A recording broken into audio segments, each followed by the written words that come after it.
मुख्यमंत्री फडणवीसांचा विरोधकांवर हल्लाबोल. रोज बोलतात वोट चोरी झाली, पण त्यांचं डोकं चोरी झालंय. बिहारमध्ये जाऊन महाराष्ट्राची बदनामी केली. विरोधकांना सुबुद्धी देव, अक्कल येव असं आता बोलण्यात आलं आहे.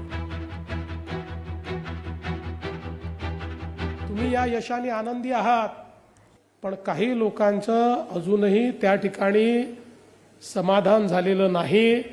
अजून ते तोंडावर पडले, थोबाडावर पडले, मातीत मिळाले तरी देखील सुधारायला तयार नाहीत. रोज म्हणतात वोट चोरी, वोट चोरी, वोट चोरी. यांचं डोकं चोरी झालेलं आहे, त्यातला दिमाग चोरी झालेला आहे.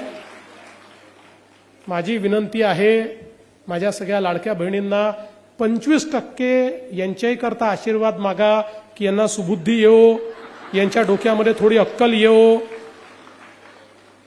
कारण खऱ्या अर्थानं आमच्या लाडक्या बहिणींच्या मताला हे जर चोरी म्हणत असतील तर यांच्यापेक्षा मोठे चोर कोण आहेत? कोणीच नाही आहे. मुख्यमंत्री देवेंद्र फडणवीस